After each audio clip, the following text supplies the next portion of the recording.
ভাই ওটা একটা ম্যাচ হয়েছে যে 5 উইকেট পড়ে গেছে আমাদের, এটা তো এটা নিয়ে আসলে টেনে না বেড়ানোই ভালো। এটা নিয়ে আসলে কথা, এটা অ্যাক্সিডেন্ট। টিমের অবস্থা ভালো, ভালো প্র্যাকটিস করছে, ভালো ফ্যাসিলিটিসও ভালো, এখানে সুযোগ সুবিধা, নেট বোলার সব কিছুই মোটামুটি ভালো আছে। আর আসলে যে ফার্স্ট ম্যাচ যেটা চলে গেছে, চলেই তো গেছে, ওটা তো আসলে টেনে নিয়ে বেড়ানো যাবে না। যে ওটা রেজাল্ট যাই হতো, যে জিতলেও ওটাই ওখানেই শেষ হয়ে যেত, হারলেও আমার মনে হয় আসলে তাই করা দরকার আসলে।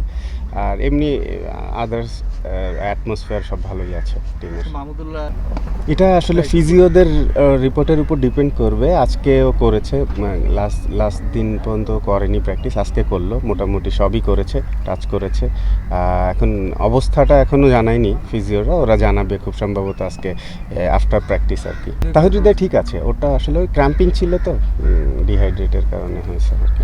আজকে প্র্যাকটিস দেখে তো বেশ ভালো লাগলো আমার মনে হয়। আর এই কন্ডিশনগুলো কিন্তু খুব আহামরি অপরিচিত কন্ডিশন না আসলে আমাদের জন্য। তো অল্প একটু সময় হলে, যেহেতু আজকে প্র্যাকটিস হলো, কালকেও হবে ইনশাল্লাহ কিছুটা অল্প, হয়তো যদিও খুব ছোট টাইমের জন্য, আমার মনে হয় এর মধ্যে ওরা অ্যাডজাস্ট করে নিবে। আর এই তো মানে প্লেয়ার যেহেতু তো আসলে যে কোনো কন্ডিশনে যে কোনো সময় গেলে আসলে, যেহেতু সেম টুর্নামেন্টের মধ্যে আসলে কমপ্লেন করারও কিছু নেই, তো অ্যাডজাস্ট আসলে করতেই হবে। নিউজিল্যান্ড কিভাবে শেষ করছে, কিভাবে শুরু করছে আমি জানি না, বাট আমরা যে অবস্থাতে আছি খুব একটা খারাপ অবস্থাতে এখন নেই। আর আমরা টুর্নামেন্টের একটা ফার্স্ট ম্যাচ আমরা যেহেতু হেরে শুরু করেছি, ডেফিনেটলি একটু তো থাকে, ডিসঅ্যাপয়েন্টমেন্ট থাকেই সেখানে। আমি শিওর যে প্লেয়াররা এগুলো সব কোপ আপ করে ফেলবে। নিউজিল্যান্ডের অবস্থা যেটা, নিউজিল্যান্ড ভালো অবস্থাতে, অবশ্যই নিউজিল্যান্ড ওয়ানডে ক্রিকেট, ইনফ্যাক্ট সব রকম ক্রিকেটে ওরা বেশ ভালো খেলছে, সেখানে ওরা এখানে এসে আবার এর আগে সিরিজ জিতেছে, সবই ঠিক আছে, বাট এটা আলাদা একটা টুর্নামেন্ট, তো এখানে আসলে ওইটা আমি টানতে চাই না।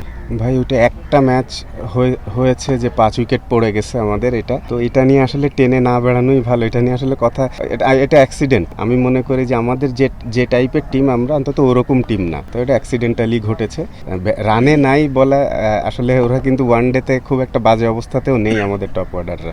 জাস্ট লাস্ট ম্যাচে একটু খারাপ হয়েছে, আদার দেন দ্যাট মানে সব কিছু ঠিক আছে। ইনশাল্লাহ নেক্সট ম্যাচ এরকম হবে না আসলে। মানে কেন কনসার্ন হবে, ও তো মানে এই একটা ম্যাচ খারাপ করছে, তাতে কি মানে কি হবে আসলে, যে কারো হতে পারে। এখন এটা মুশফিক হতে পারে, তাহিদ হৃদয় হতে পারে, শান্ত হতে পারে, ইভেন জাকের আলী হতে পারে, যে কেউ হতে পারে। তো আসলে এটা আমার মনে হয় না যে কোনো একজনের পারফরমেন্স অত কনসার্নিং হবে আসলে। তো এই যেভাবে ব্যাটিং বোলিং করা হয় ঠিক একইভাবে ফিল্ডিং কখনো কখনো হতে পারে। ক্যাচ যেটা মিস হয়েছে, একটা ক্যাচ মিস হয়েছে, ওটা মানে ধরলে ভালো হতো, বাট মিস যে হয় না, কখনো কারো মিস হয় না, এটাও ঠিক না।